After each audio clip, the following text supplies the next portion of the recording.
Buenos días, estimados hermanos y amigos. Quiero agradecerte porque hasta este momento nos has acompañado en el estudio de la epístola a los Hebreos. Eh, Estamos ahora en las secciones del capítulo 5 hasta el capítulo 10, versículo 39, donde el autor va a dar sus argumentos que Jesucristo es un sacerdote mayor que el sacerdote Aarón, el sumo sacerdote. Así que esperamos que te puedas quedar con nosotros. Agradecemos a Dios porque nos has acompañado hasta ahora y estamos confiando y orando para que la palabra esté siendo de bendición para tu vida. Así que no te vayas, quédate con nosotros. En unos minutos comenzamos. Dios te bendiga.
Buenos días, estimados hermanos y amigos. Quiero agradecerte porque hasta este momento nos has acompañado en el estudio de la epístola a los Hebreos.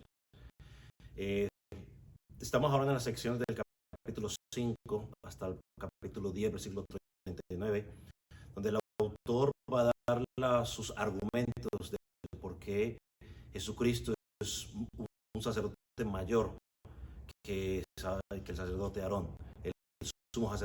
Así que esperamos que te puedas quedar con nosotros. Agradecemos a Dios porque nos has acompañado hasta ahora y estamos confiando y orando para que la palabra esté siendo de bendición para tu vida. Así que no te vayas, quédate con nosotros. En unos minutos comenzamos. Dios te bendiga. Hebreos capítulo 10. ¿Lo tienen? Dice la palabra del Señor de la siguiente manera. Vamos a orar primero. Señor, nos presentamos en esta mañana delante de ti con reverencia al estudiar tu palabra. Padre, nos presentamos conscientes de que el pasaje que vamos a leer es serio, es una advertencia seria. Señor, pero como nuestro Padre nos presentamos delante de ti confiando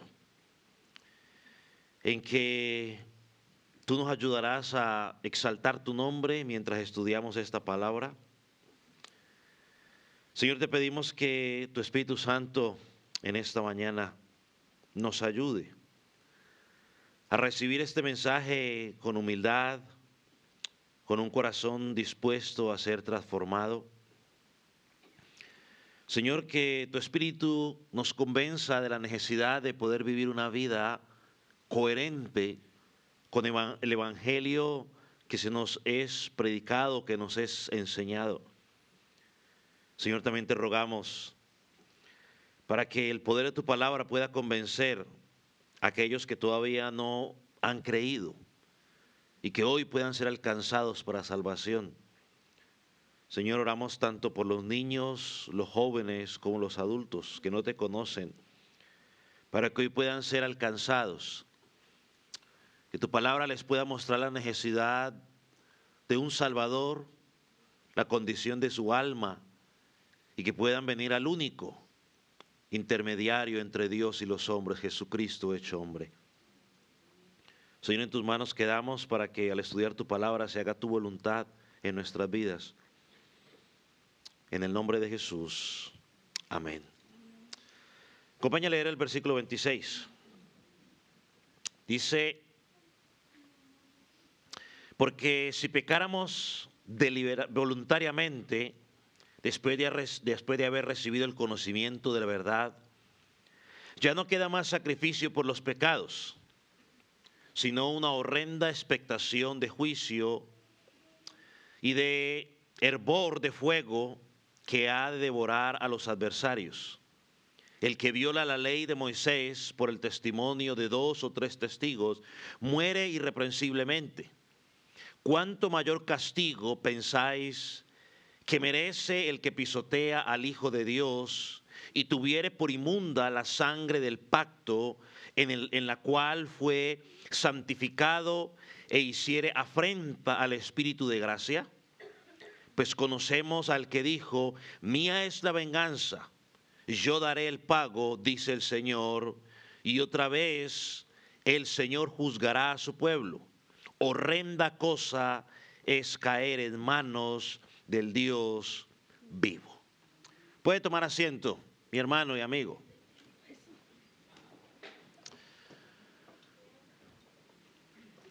Como ya hemos estudiado, cuando comenzamos a hablar la parte práctica de esta epístola, cuando una persona es confrontada con el Evangelio o le es presentado el Evangelio, hay 2 respuestas posibles. O cree para salvación, o simplemente rechaza el mensaje, convirtiéndose en un apóstata.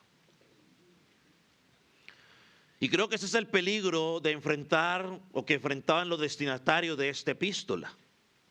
Durante 10 capítulos, el autor les ha explicado el Evangelio, sabiendo de que estos hermanos en Roma estaban sufriendo gran persecución, no solo del Imperio Romano, sino también de los judaizantes.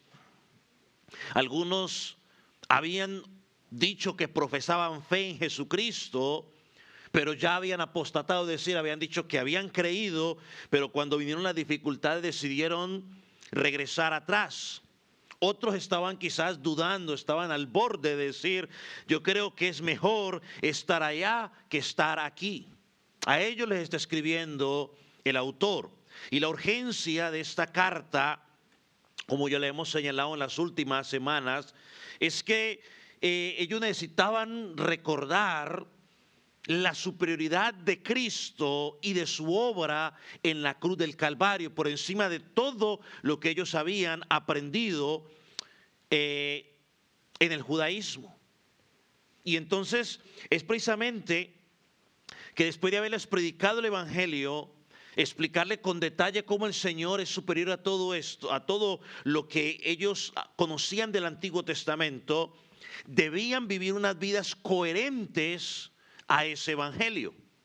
Y la semana pasada, en la introducción del capítulo 10, o no en la introducción, sino a partir del versículo 19, dice que el creyente que ha entendido el Evangelio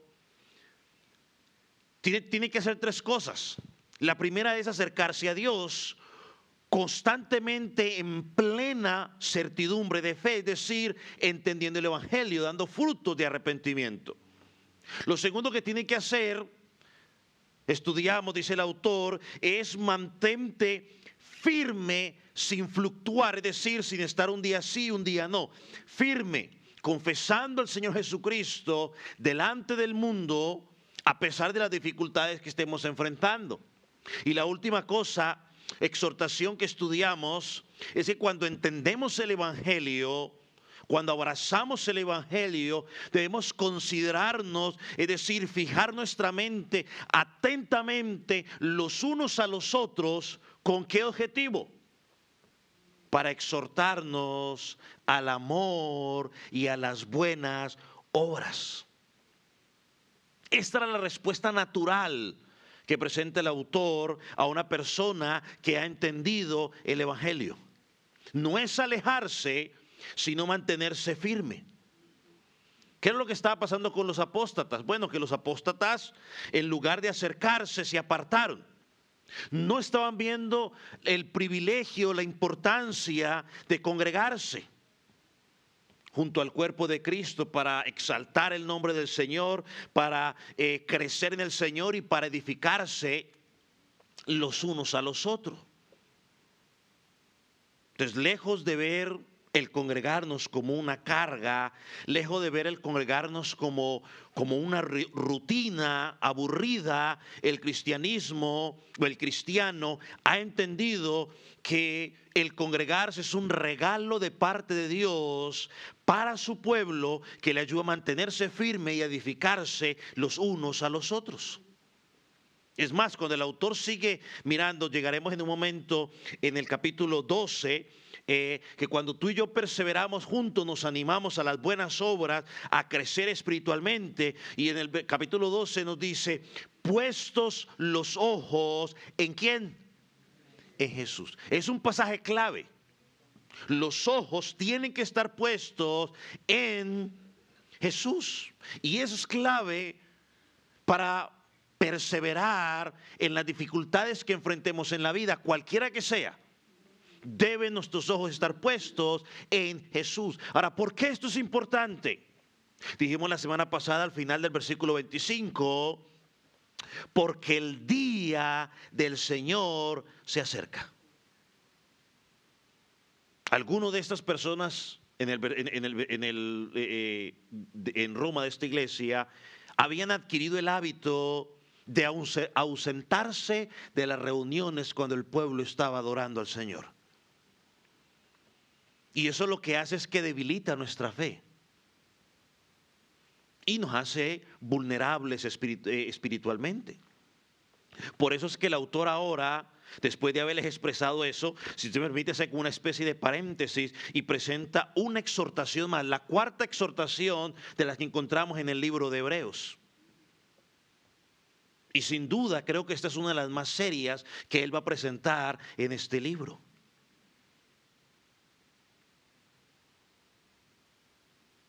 Porque lo que nos está diciendo es que el que practica la apostasía, no hay perdón para él.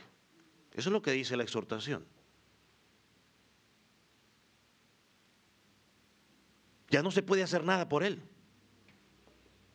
Ahora recordemos rápidamente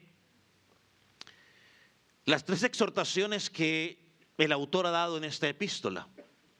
La primera exhortación, o la primera advertencia, perdón, la encontramos en el capítulo 2, en los primeros 4 versículos, donde el autor le dice que después de haberle demostrado la deidad de Jesucristo, le dice, mucho cuidado, no se vayan a deslizar. O sea, no se desvíen de la fe, manténganse firmes, atiendan con diligencia todo lo que han escuchado del Evangelio. Esa es la primera advertencia. La segunda advertencia la encontramos en el capítulo 3, donde les instruye o los insta a examinar su vida, a examinarse ellos mismos, para que no vaya a ser que estén cultivando un corazón de incredulidad, como lo hicieron sus padres en el desierto. Recuerda cuando hablamos de ello. No endurezcan sus corazones, no hagan lo que sus padres hicieron en el desierto. La tercera exhortación, o la tercera advertencia, perdón, la estudiamos en el capítulo 6, donde el autor los confronta con su negligencia espiritual. Y le dice, ustedes en lugar de ser maduros en la fe, después de varias décadas de escuchar el Evangelio, eran unos bebés espirituales y necesitaban, en lugar de alimento sólido, otra vez volver a la lechita espiritual. Inmaduros, no había fruto en sus vidas. Estaban presentes, pero al mismo tiempo estaban ausentes. Ahora llegamos aquí al capítulo 10, donde trae la cuarta advertencia, la más severa de todas, y es una advertencia que no solo debe llevarnos a entender lo que estos hermanos estaban viviendo, sino que nos debe llevar a nosotros hoy en el siglo XXI, aquellos que decimos que estar en Cristo, a examinar nuestra vida con detalle. No vaya a ser que nosotros estemos experimentando la misma situación que están experimentando estas personas en Roma o esta iglesia. Vamos a tratar de meditar en estos versículos bajo 4 puntos. Primero hablaremos sobre cuál es el pecado del que nos advierte el autor. Segundo, miraremos o analizaremos el castigo que le espera a quienes persistan en ese pecado. Tercero, vamos a examinar por qué merecen tal juicio. Él habla aquí de un juicio. Bueno, ¿por qué se merece ese juicio?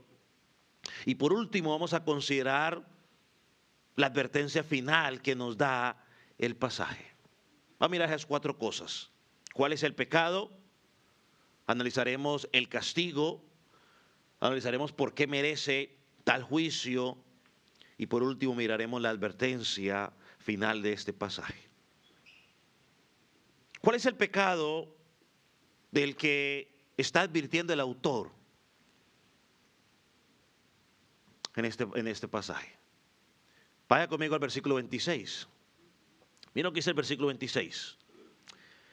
Porque si pecaremos voluntariamente después de haber recibido el conocimiento de la verdad, ya no queda más sacrificio por los pecados.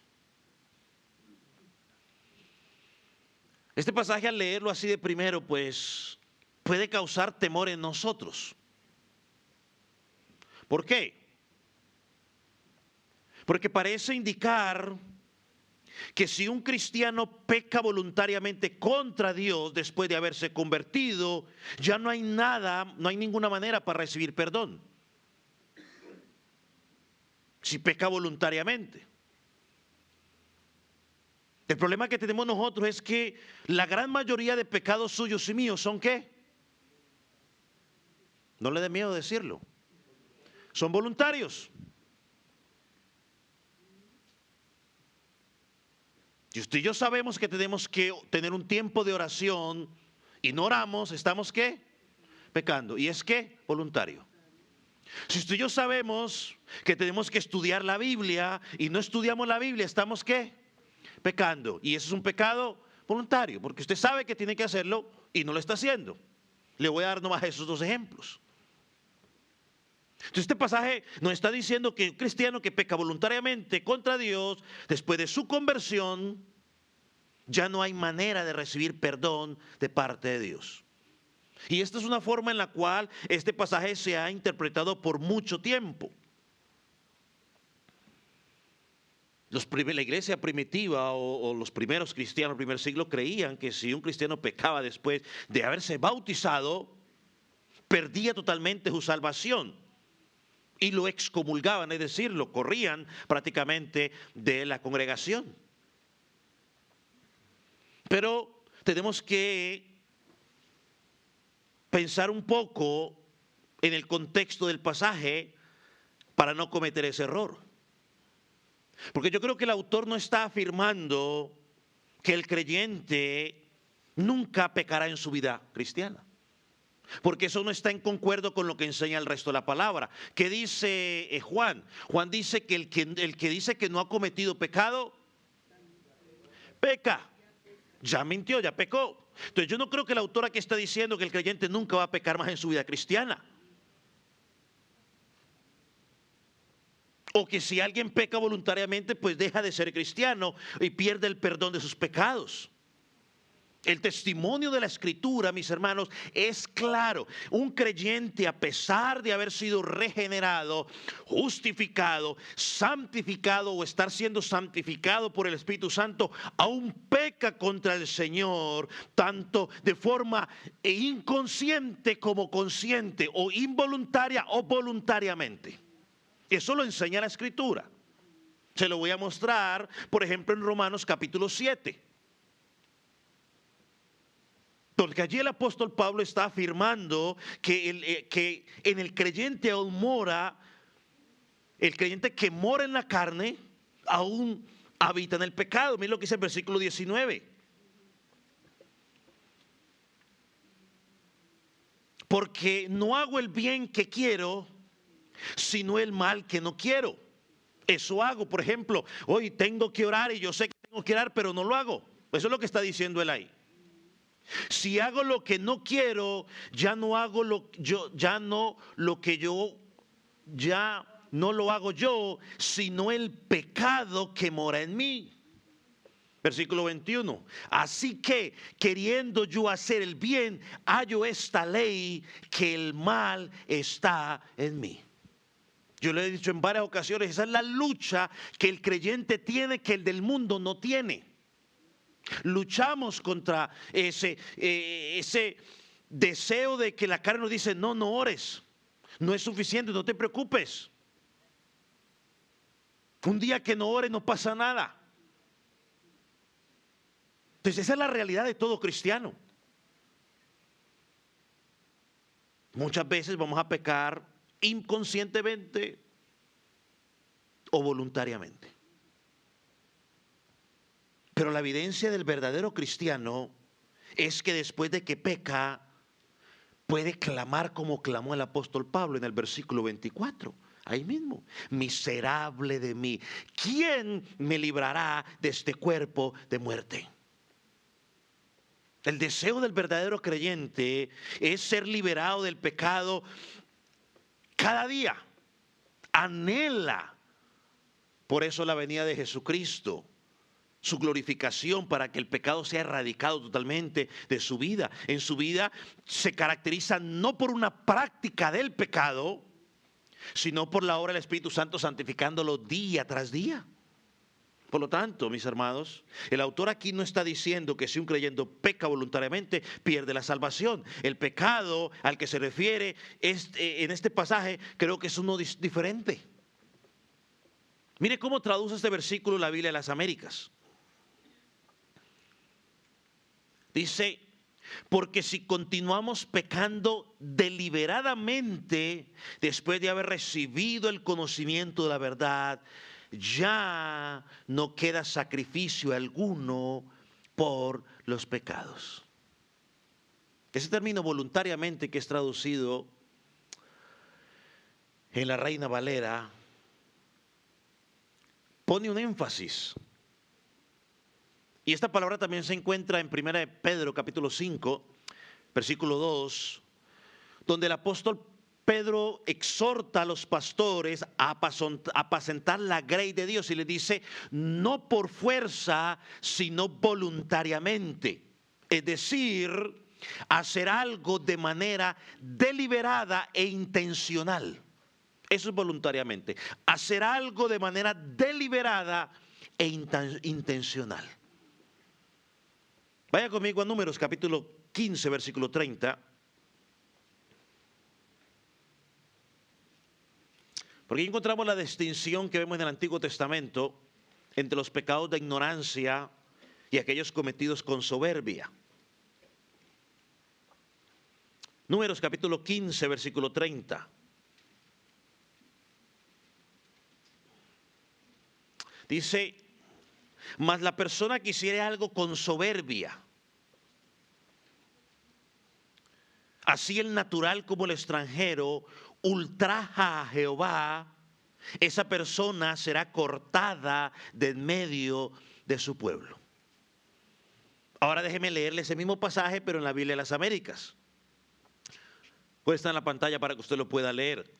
Dice, pero aquel que obre con desafío, ya sea nativo o extranjero, ese blasfema contra el Señor y esa persona será cortada de entre su pueblo.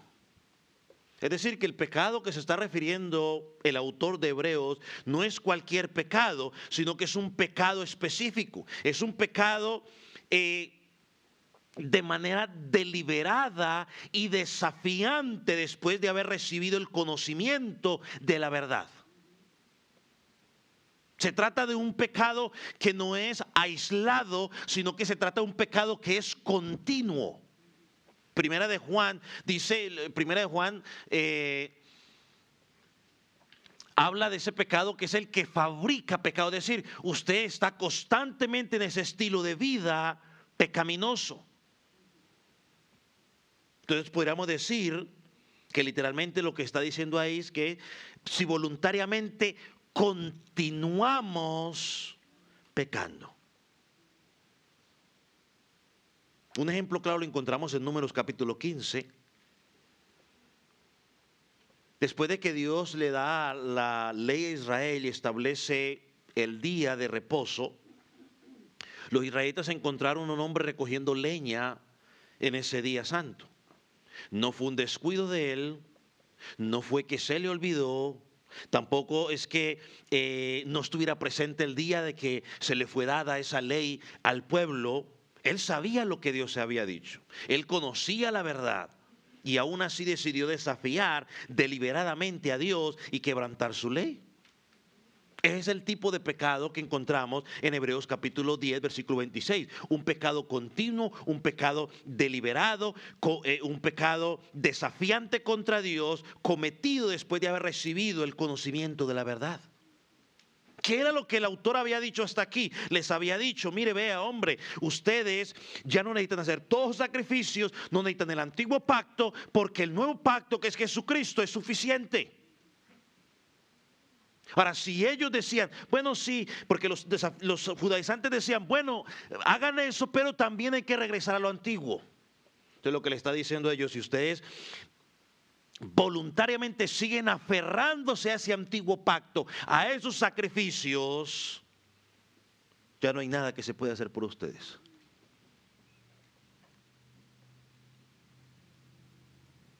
Entonces es una persona, el pecado que se refiere aquí a Hebreos, es una persona que, habiéndose identificado externamente con el pueblo de Dios y habiendo recibido el conocimiento del Evangelio, decide deliberadamente, persistentemente rechazarlo en su vida. Eso es incredulidad.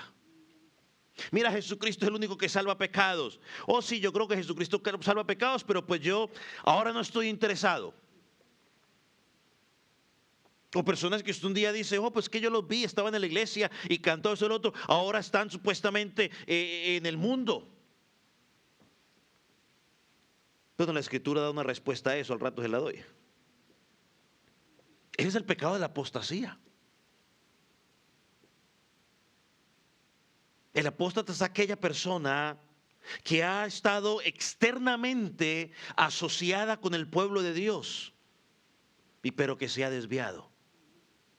Como mencionamos en Hebreos capítulo 2, es alguien que ha escuchado el Evangelio, que intelectualmente ha entendido el Evangelio, que sabe que debe tener una relación con Dios, pero que ahora está apartado del Dios vivo, como menciona Hebreos 3:12. Es alguien que supuestamente confiesa con sus labios que cree que tiene fe en Cristo, confiesa que tiene cierto conocimiento de la Escritura, ha visto en alguna manera la obra del Espíritu Santo salvando, sanando, moviéndose en medio de su pueblo, pero finalmente expone al Hijo de Dios a vituperio. Son aquellos que dicen que confiesan a Jesucristo en su corazón, pero lo abandonan en las dificultades. Juan, la respuesta del Señor Jesucristo, del apóstol Juan, en Juan capítulo 19, es clara. Porque la gente siempre pregunta, pastor, ¿o qué pasa con aquella persona que un día lo vimos y ahora está en el mundo? Juan, no lo digo yo, el apóstol Juan, en 1 de Juan capítulo 2, versículo 19 dice, salieron de nosotros porque no eran de nosotros. Y él sigue diciendo, porque si fueran de nosotros, ahí estarían. Estoy hablando de los que están en el mundo. Personas que han pasado de proclamar a Cristo a ahora rechazar abiertamente a Cristo.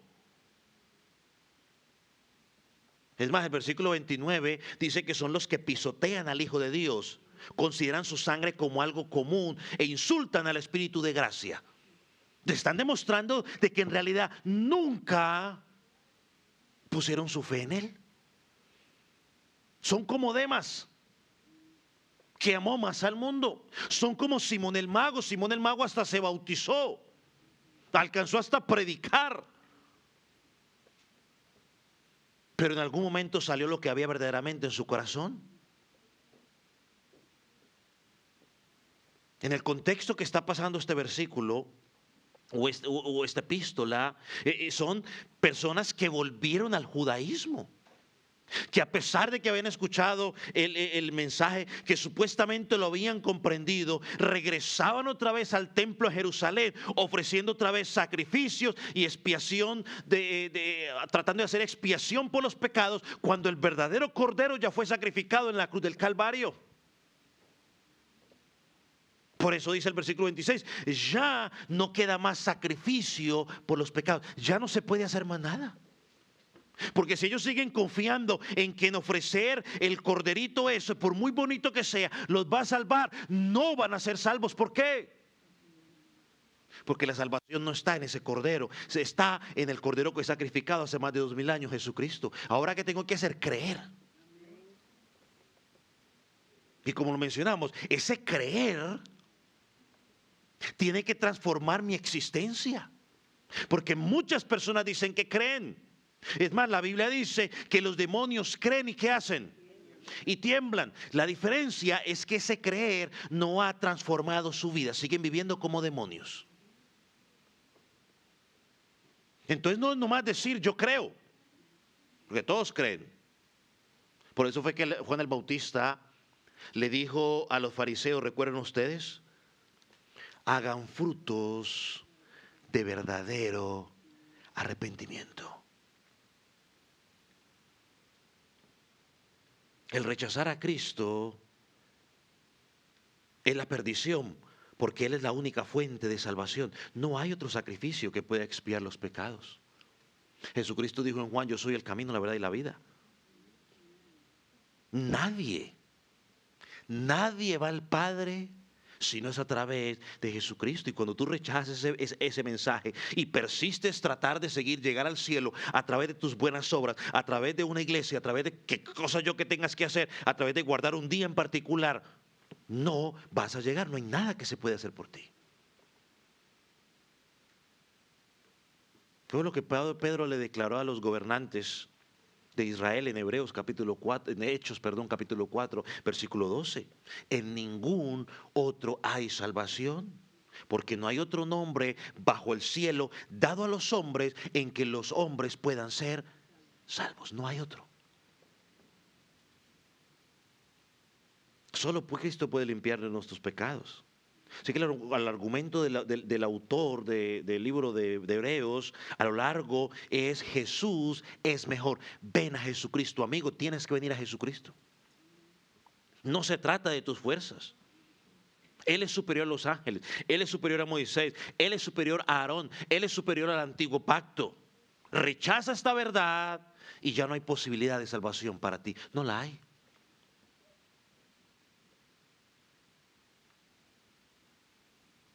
El pecado o la advertencia del autor aquí es el pecado de la apostasía. Persistir en rechazar a Cristo después de haber recibido el conocimiento verdadero. El creyente, el que realmente ha caído en Cristo, no persevera en el pecado. Pablo dijo, perseveraremos en el pecado porque la gracia abunda. Y él dice, de ninguna manera. La persona que piensa, bueno, yo puedo seguir viviendo como yo quiero porque al fin y al cabo la salvación no se pierde, esa persona no ha entendido el Evangelio. Porque el Evangelio no enseña eso. El Evangelio dice, vive de acuerdo a lo que eres. Haz frutos dignos de arrepentimiento. Vive conforme digno del Evangelio de Dios. ¿Tenemos una lucha con el pecado? Sí. ¿Podemos caer en algún momento en el lodo? Sí, pero no nos revolcamos en el lodo, no nos sentimos cómodos en el lodo, nos salimos de allí y clamamos como el apóstol Pablo, miserable de mí, Señor, ¿quién me librará de este pecado?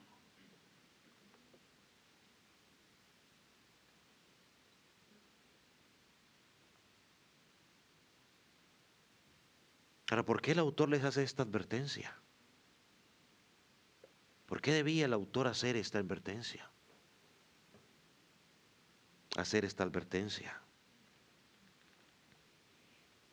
Porque si pecamos deliberadamente después de haber recibido el conocimiento y la verdad, ya no queda más sacrificio, sino que dice el autor, una horrenda expectación de juicio y hervor de fuego que ha de devorar a los adversarios. Estos hermanos estaban, o estas personas, o muchos de ellos estaban tratando de regresar al judaísmo, a las tradiciones de sus antepasados. Ellos pensaban que el hacerlo sería lo mejor para sus vidas, pero en realidad lo que estaban haciendo era rechazar a lo mejor el nuevo pacto. Por eso era importante esta advertencia para ellos que estaban dudando. Ellos estaban dudando. No hay otro camino fuera de Jesucristo. Yo quiero que esta frase en el versículo 27, que dice hervor de fuego, es un eco de Isaías 26:10. Yo quiero que vaya a Isaías 26:10 por un momento.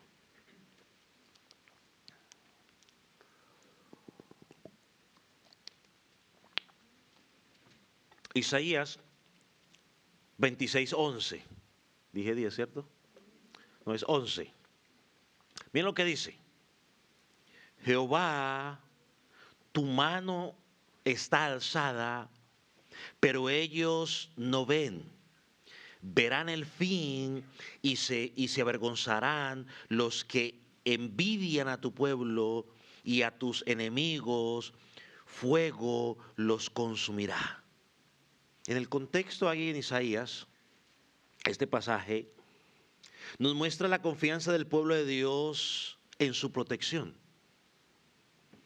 El profeta está llamando a Israel a perseverar en Jehová, a confiar seguro en Él. Sin embargo, dice que aquellos que no confían en Dios, o aquellos que están peleando contra su pueblo, dice que el juicio los consumirá. Y aquí vemos el contraste, porque mientras los pecadores el juicio los va a consumir, al pueblo de Dios, Dios los va a ¿qué? A proteger. Entonces hay dos opciones: o entras en gloria con el Señor, o eres consumido por tu pecado. No hay término medio.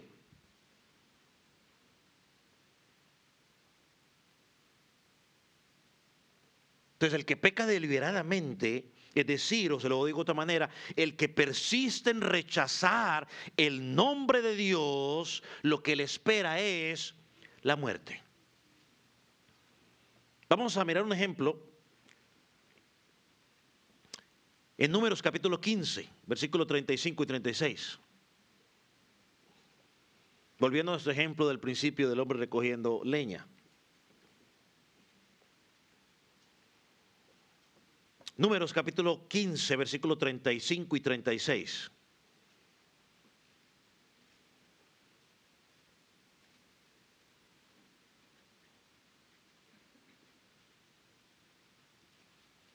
Dice, y Jehová dijo a Moisés: irreprensiblemente muera aquel hombre, apedréelo toda la congregación fuera del campamento. 36, entonces lo sacó la congregación fuera del campamento y lo apedrearon, y murió como Jehová mandó a Moisés. Este es el destino de todo aquel que peca deliberadamente contra Dios. Ahora, nosotros no lo vamos a apedrear, no es lo que está diciendo ahí, pero lo que está diciendo es que van a recibir el juicio de Dios todo aquel que apostata. Es decir, usted que está escuchando el Evangelio y decide constantemente decir: yo no voy a creer en Dios, yo tengo mi religión y con mi religión me voy a morir, pues ese va a ser el castigo suyo. El juicio y la condenación de Dios vendrá sobre tu vida. Así te sepas los cánticos, así tengas una Biblia. Pero si tú no has confesado fe en Jesucristo, hay condenación para tu vida. Y en las congregaciones puede haber mucha gente como los líderes religiosos del tiempo de Jesús. ¿Tenían conocimiento? Sí, la sabían al derecho y al revés. Pero Jesús dijo muy claramente, hagan lo que ellos dicen que se tiene que hacer, porque es verdad lo que están diciendo, pero por favor no hagan o no vivan como ellos viven, porque ellos viven una vida totalmente diferente. ¿En la congregación hay gente de esa manera? Sí, hay gente de esa manera. ¿Perdieron salvación? No, no, es que nunca han sido salvos. Eso enseña la Escritura. Entonces, porque esa es la razón por la cual deberían ser castigados. Miren lo que dice el versículo 27. Horrenda expectación de juicio y de hervor de fuego ha de devorar a los adversarios. Dios es un Dios de misericordia. Dios es un Dios de amor, de bondad. Pero también es un Dios que se pronuncia contra el pecado. Dice, horrenda expectación de juicio.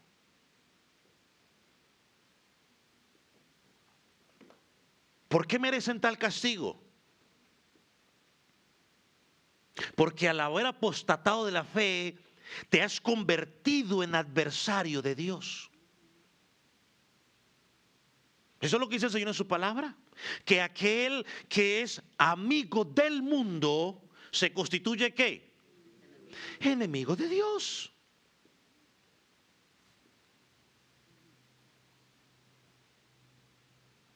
No puede, de una misma fuente, dice la palabra, no puede salir agua dulce y agua salada.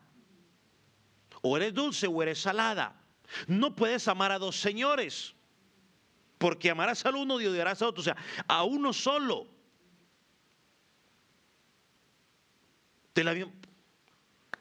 A uno solo. Así que así era que Dios veía a todos esos judíos que habían rechazado el evangelio, los veía como enemigos, a pesar de que habían pasado mucho tiempo en la congregación y seguían rechazando a Dios. Dios los veía como enemigos. Yo lo digo una vez más, no toda persona que se congrega en una congregación es verdaderamente hijo de Dios o salvo, no todo. A veces cometemos ese error que todo el que está no todo. En la iglesia hay trigo y hay cizaña. Y cuando usted los ve, según los expertos, ¿son qué? No, es muy difícil sacar la diferencia, pero están allí. La única diferencia se ve en su fruto. Por eso cuando quisieron los sacamos, dijo, no los corte, porque pronto por estar sacando cizañas vas a cortar al que verdaderamente es trigo. Espérate, que cuando yo regrese, yo me encargaré. Hermanos y amigos, quien se opone a Dios, quien se opone a su ungido, es decir, a Jesucristo, es decir, el que no cree o que rechace el evangelio constantemente, solo le espera juicio y condenación. No hay más. Lo dije en una ocasión y lo vuelvo a decir. El único pedacito de cielo que vas a disfrutar es lo que estás disfrutando aquí. Ese es el único cielo que vas a disfrutar si sigues rechazando a Jesucristo. Por eso esta congregación debía ser advertida para no apostatar. Por eso la iglesia del Calvario tiene que ser advertida.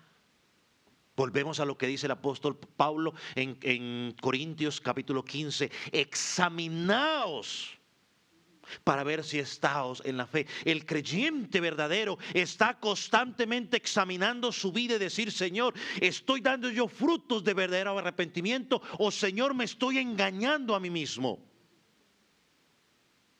Eso no se trata de si estoy compitiendo con alguien más, no. Se trata de sentarme constantemente y orar como oraba el salmista David. Por eso David era un hombre conforme al corazón de Dios. ¿Pecó David? Sí, pero la Biblia lo describe como un hombre ¿qué? Conforme al corazón de David, de Dios. ¿Qué hizo David? David se sentaba y oraba: Señor, examíname, Señor, pruébame, Señor, conoce mis pensamientos. Ahora, ¿usted cree que que David sabía que Dios sabía todo eso de él? Sí, pero cuando David se sentaba a examinar su vida, se desnudaba delante de Dios, si me permite la expresión, y le decía: Señor, aquí estoy, examíname, pruébame. Ponme bajo un microscopio, básicamente lo que está diciendo. Yo no soy experto en la materia, pero algo he oído. Que lo que hace un microscopio es simplemente permite aumentar las cosas para que lo que no se puede ver a simple vista, usted pueda ver. Y usted empieza a ver una cantidad de cosas. Si le pone un microscopio aquí en la piel suya, usted empieza a ver una cantidad de bacterias y cosas que hasta se espanta. Amplía. Eso es ir delante del Señor con sinceridad y decirle: Señor, aquí estoy, examíname. Señor, muéstrame cómo estoy viviendo la vida cristiana a la luz de tu palabra, no a la luz del vecino.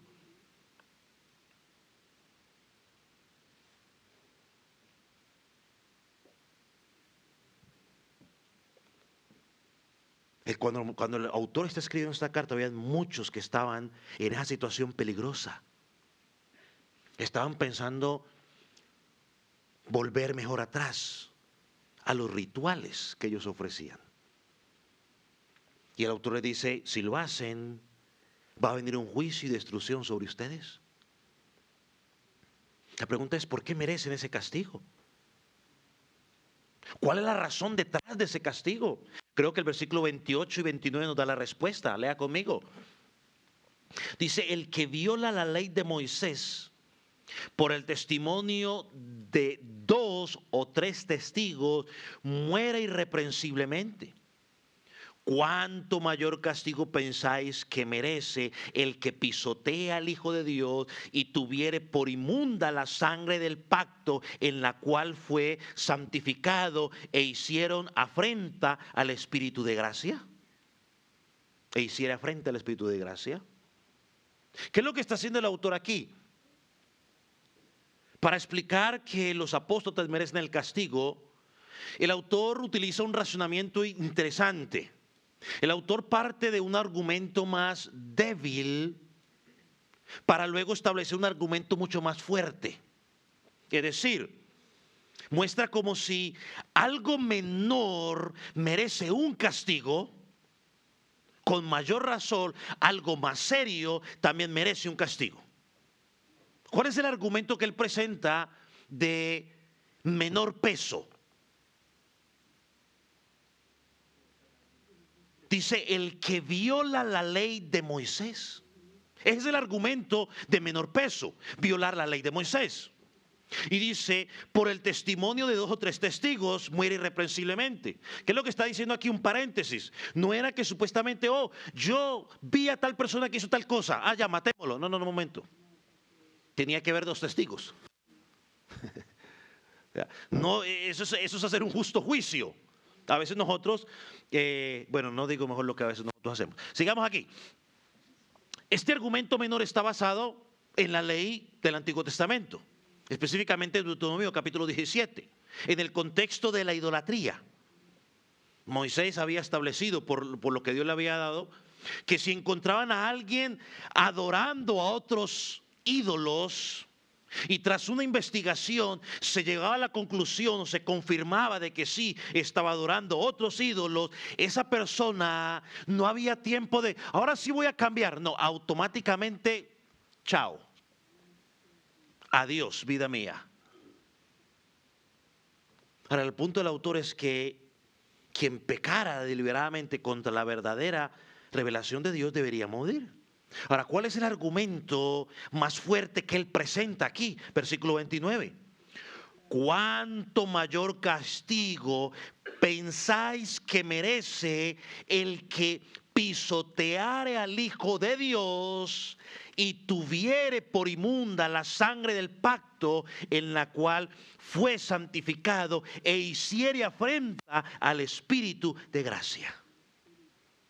Si pecar contra la ley de Moisés era un grave pecado y merecía la muerte, ¿cuánto más grave, mi estimado amigo, es rechazar el evangelio de Jesucristo?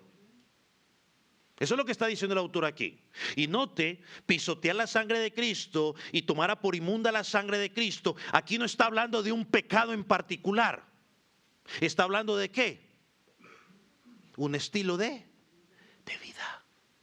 Un rechazo constante al evangelio. Y el castigo será peor porque rechazó a Cristo.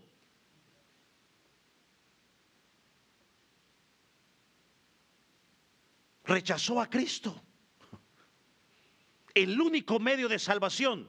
Ahora, note algo. Cuando se rechazaba la ley, habla de una muerte física. Pero aquí el que rechaza a Cristo, habla de una muerte espiritual.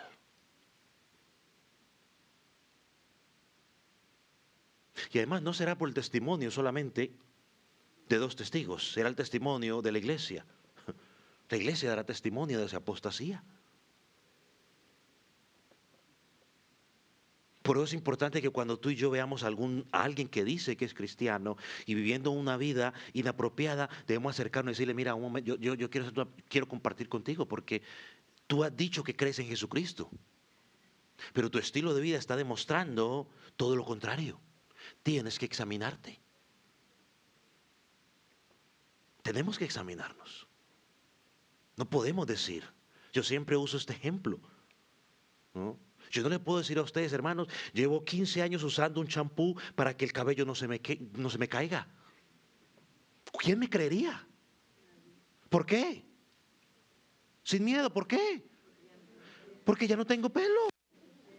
¿Quién me va a creer? Nadie me va a creer. Si digo, lo empecé a usar anoche, usted dice, bueno, pues va a tocar esperar un año a ver qué pasa. En un año hablamos, pastor. Pero si yo le digo, hermano, tengo 15 años usando ese champú y para que me crezca el pelo, usted me va a decir, este hombre se volvió loco. Lo mismo pasa con el evangelio. Yo no le puedo decir a alguien, sí, yo creí en Jesucristo y el Señor de mi salvación y esto y lo otro y me salto estos versículos, pero cuando la gente examina mi vida en un periodo de un año me dicen, pero es que tú vives igual que como vivías antes de conocer a Jesucristo. Tu fe es una fe falsa. Examínate, nos dice el autor. Ahora, ¿por qué este pecado merece tal castigo? ¿Por qué este pecado merece tal castigo? Bueno, yo creo que el autor nos da las dos razones. Primero, pisotea al Hijo de Dios. Pisotear significa tratar algo con desprecio y rechazo. Es el mismo término que Jesucristo usó en Mateo 7:6 cuando advirtió a los discípulos, no tiren las perlas a los cerdos para que no las pisoteen. Es el mismo término. Eso es lo que está diciendo ahí. Tienen pero castigo porque están rechazando o despreciando lo que Jesucristo hizo en la cruz del Calvario. ¿Qué hizo Jesucristo en la cruz del Calvario cuando vertió o entregó su vida o su sangre? ¿Qué hizo? ¿No recuerdan? Tomó el pecado para él.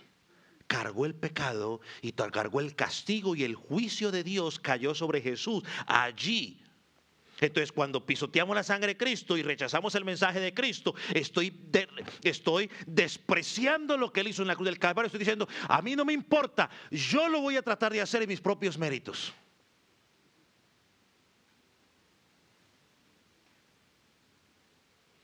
Y los apóstatas no solamente rechazaban a Cristo, sino que buscaban deshonrarlo, desprestigiándolo.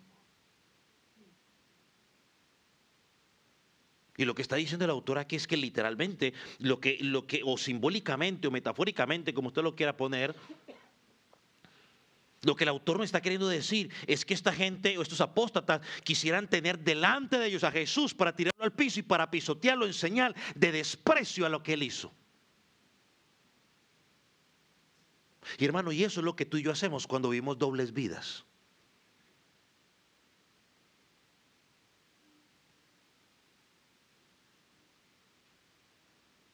¿Qué mayor desprecio después de haber conocido el Evangelio?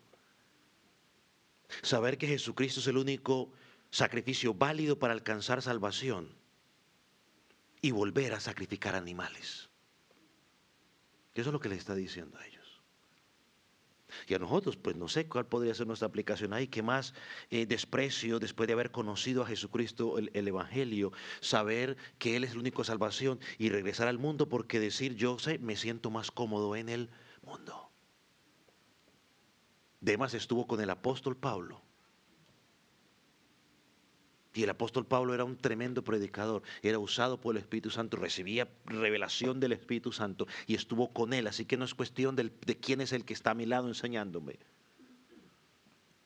Y sin embargo, el apóstol Pablo al final de su carrera dijo sobre Demas: Demas amó más al mundo, despreció a Cristo. Y segundo lo que dice el pasaje, dice que tiene por inmunda la sangre del pacto. Ese término inmundo tiene que ver con común o con profana. Para los apóstatas, la sangre de Cristo no era especial, sino que era algo común, normal, algo común y corriente. Esto es una afrenta directa a la obra del Señor Jesucristo. En el capítulo 9 hablamos de la exaltación y del valor incomparable de la sangre de Cristo, usted recordará. Entonces ahora aquí, tenerla como inmunda es tener que el valor de su sangre no tiene sentido. Habían considerado la sangre de Cristo como algo sin valor. Pregunto yo, ¿tiene valor la sangre de Cristo? Claro que sí, ¿por qué? Porque con ella fuimos lavados de nuestros pecados. Porque cuando nos presentemos delante del Padre, Él nos va a ver a usted y a mí lavados con la sangre de Cristo. Eso es lo que nos cubre, eso es lo que nos va a permitir presentarnos delante de Él sin ningún problema. Y ellos la están teniendo como, eso no tiene valor.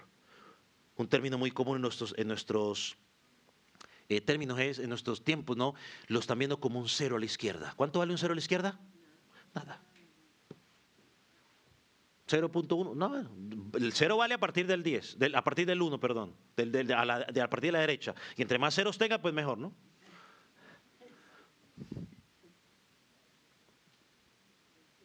Lo tercero que nos dice, ¿por qué merecen ese castigo?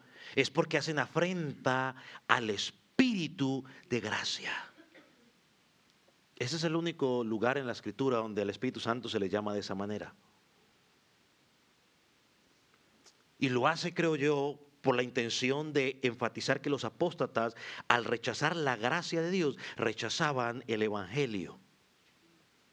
Rechazaban el Espíritu Santo. El Espíritu Santo fue el que fue dejado aquí para dar testimonio de Jesucristo. Entonces rechazar la obra del Espíritu Santo, rechazar al Espíritu Santo, rechazar al mismo Cristo.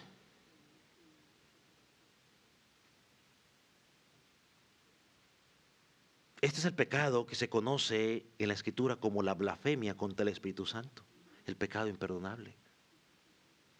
Este es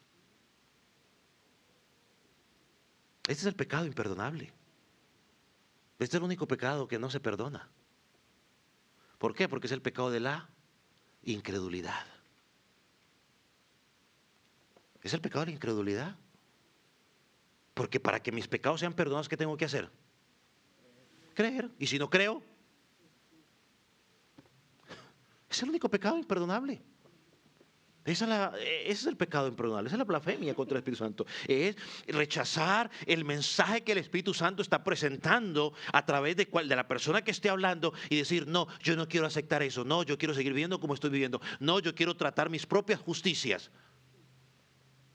Isaías dice que son trapos de inmundicia. Así que amigo que me escucha, niño que me escucha, joven, adulto, rechazar el testimonio del Espíritu Santo a través de que nos presenta la obra de Jesucristo es llamarlo mentiroso. Es lo mismo que hicieron los fariseos cuando llamaron atribuyeron a Jesús que las obras que Jesús estaba haciendo eran ¿de quién? De Satanás. ¿Se acuerdan de ese pasaje? Que hay donde quizás donde dice que cualquier cosa cualquier pecado es perdonado, pero la blasfemia contra el Espíritu Santo no será perdonado. ¿Y qué al final que estaban haciendo ahí? Estaban atribuyendo que los actos de liberación que Jesús estaba haciendo eran obra ¿de quién? De Satanás.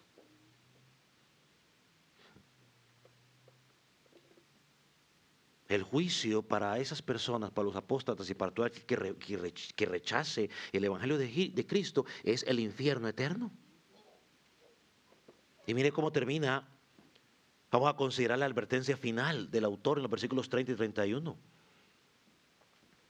Pues conocemos al que dijo, mía es la venganza. Nosotros usamos mucho ese pasaje, hermano, no se preocupe, mía es la venganza, dice el Señor. Bueno, aquí está. Mía es la venganza, yo daré el pago, dice el Señor. Y añade, y otra vez, el Señor juzgará a su pueblo. Horrenda cosa es caer en manos del Dios vivo. Había un castigo terrible para los apóstatas. Pero la advertencia del autor es esta: horrenda cosa es caer en manos del Dios vivo. Horrenda cosa. Y yo creo que al darle esta advertencia del autor, su deseo era de despertar, no sé, despertar a sus oyentes. Levántense de sus asientos, examinen sus propias vidas, entiendan esta advertencia. Horrenda cosa es caer en manos del Dios vivo.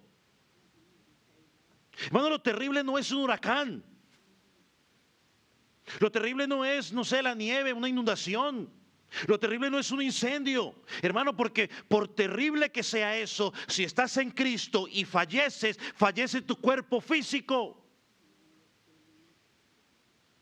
Por muy complicado que sean las cosas, pierde las posesiones terrenales, hermano, y que sí que nos puede doler un poco, pero se pueden recuperar. Y es más, si somos cristianos sabemos que un día simplemente van a ser destruidas. Hermano, lo terrible es caer en las manos del Dios que vive. Eso es lo terrible. Lo terrible es caer en manos del Dios que reina. Lo terrible es caer en manos de un Dios santo. Lo terrible es caer en manos de un Dios justo.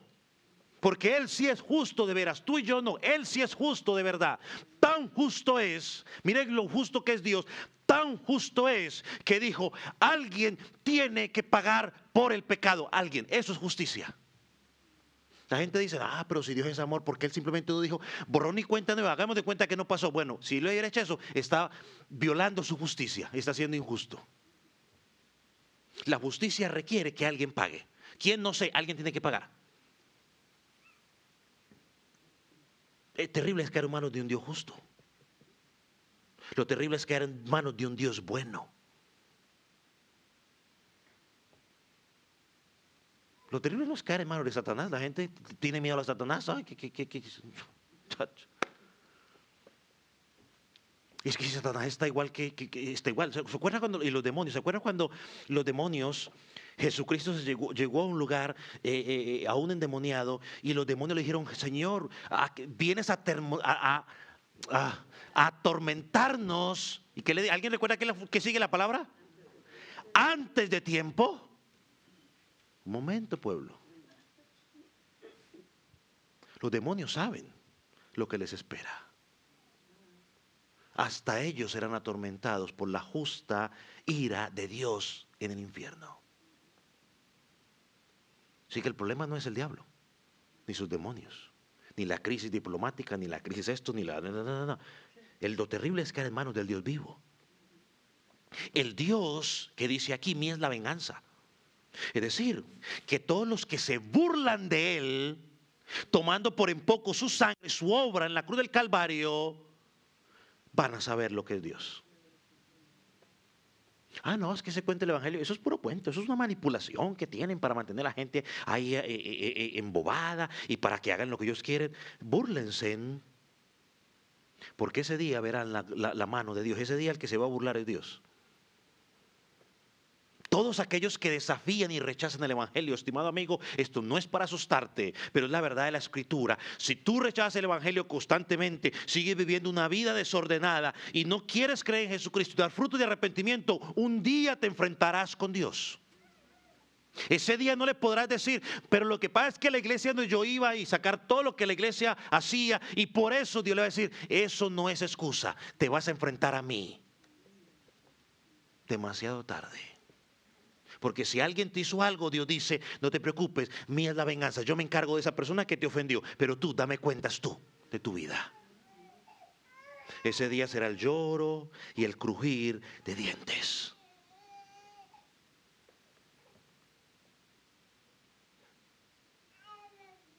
Hay un solo camino. Y niños, ustedes que van a la escuela, apréndanlo bien claro. Me han escuchado decirlo muchas veces desde ese púlpito, y quizás ya ustedes lo saben. Jesucristo dijo, yo soy el camino, yo soy la verdad y la vida. Nadie viene al Padre. Y en el mundo, cuando ustedes van al mundo, cuando ustedes van a esa escuela, en la escuela les van a enseñar otros caminos. Les van a enseñar que hay otra esperanza. No, no hay ni otro camino ni otra esperanza. El único camino es Cristo. Nuestra única esperanza es Jesucristo. Rechácelo. Y si tú rechazas a Cristo, su camino, por el camino que el mundo te ofrece, encontrarás condenación. Así tus papás sean creyentes. Así tus papás te hayan traído a la iglesia desde pequeño. Traerte a la iglesia desde pequeño no te hace cristiano. Lo que te hace cristiano es que un día confieses que eres pecador, que has pecado contra Dios y que necesitas un Salvador, y que ese Salvador es Jesucristo. Eso te hace cristiano. Y de ese día en adelante, dice la palabra, las cosas viejas pasaron, he aquí todas son hechas nuevas. Si mis hijos, que es una de las cosas que más amo yo en la vida, no creen en Jesucristo, con dolor en el alma, el papá pudo haber sido muy pastor, el abuelo pudo haber sido muy pastor, pero si no creen en Jesucristo se van a condenar. No necesitan ir a matar a nadie, ni ir a robar un banco. Si no creen en Jesucristo se van a condenar.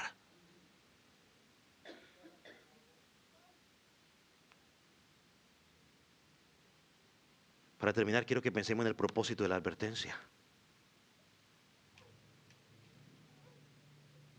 Aunque la próxima semana quizás ampliaremos un poco más. Hermanos, ¿cómo están tus disciplinas espirituales? ¿Qué decir? Pastor, ¿qué son mis disciplinas espirituales? Yo te pregunto de otra manera. Entonces, es decir, ¿cómo está tu vida de oración privada?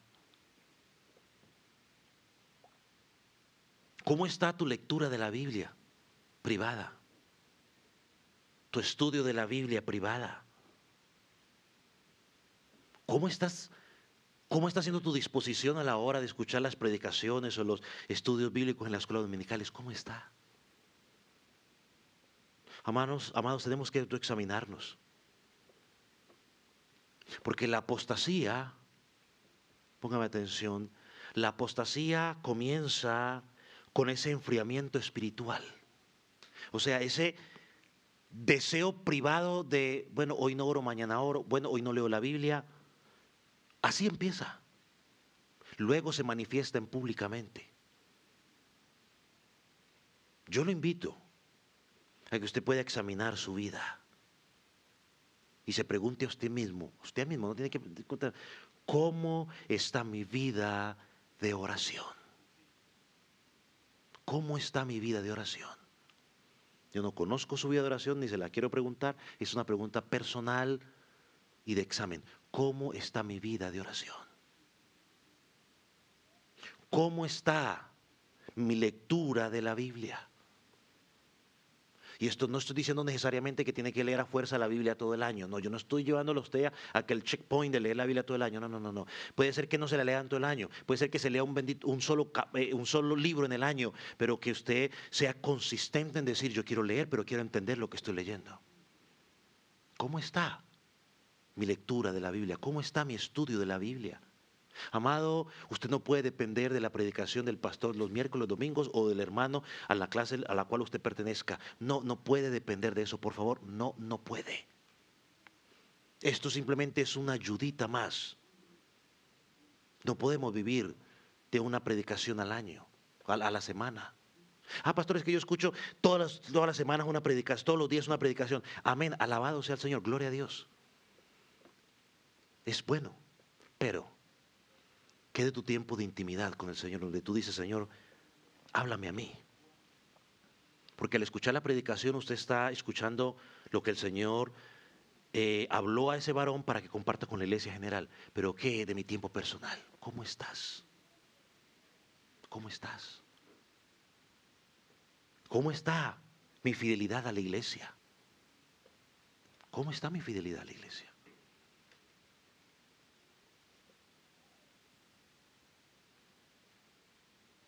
Hermano, si usted está en decaimiento espiritual,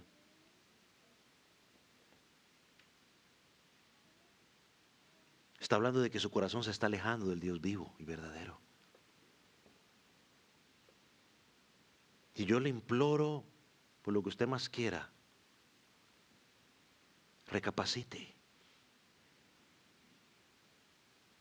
Que el Espíritu Santo nos pueda moverse en nuestras vidas en esta mañana para que obre y nos diga cómo está nuestra vida espiritual.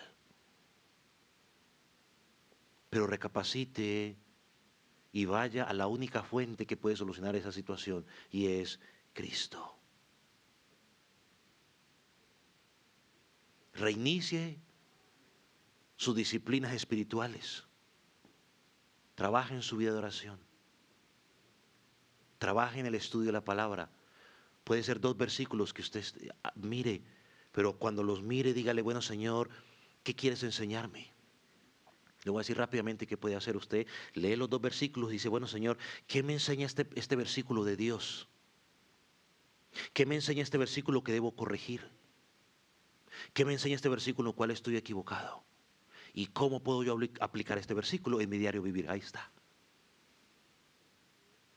No tiene que ir a un seminario, solo necesita disposición. ¿Y cómo está tu fidelidad a la iglesia? Perdóname, pero discúlpeme. También hay que examinar eso. ¿Cómo está mi fidelidad?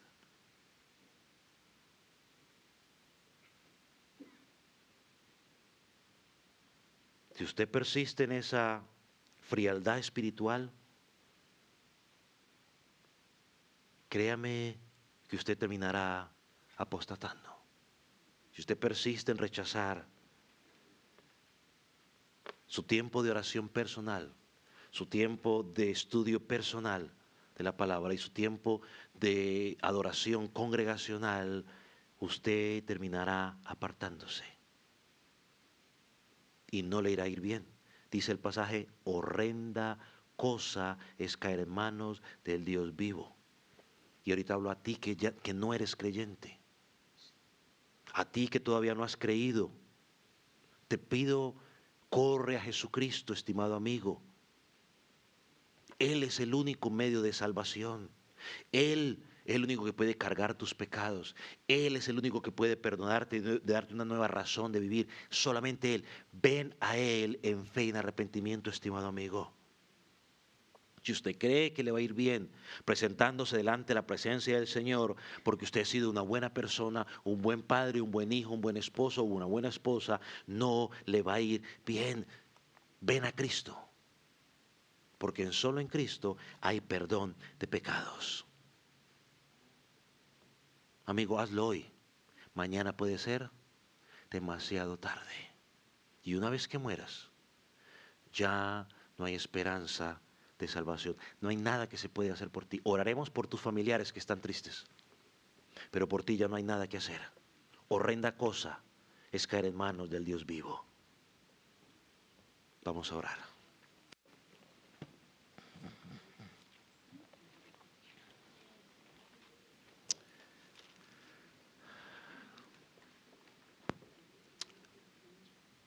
Padre, en esta mañana nos presentamos delante de ti, agradecidos por tu palabra. Señor, tu palabra ha sido expuesta. Señor, permite que haya sido recibida o haya sido expresada de acuerdo a tu voluntad. Señor, y sea recibida de acuerdo a tu voluntad. Señor, que el que está en Cristo hoy haya sido afirmado a través de tu palabra. Señor, aquel que está experimentando un decaimiento espiritual, Señor, que pueda ser de aliciente esta palabra para volver a sus principios.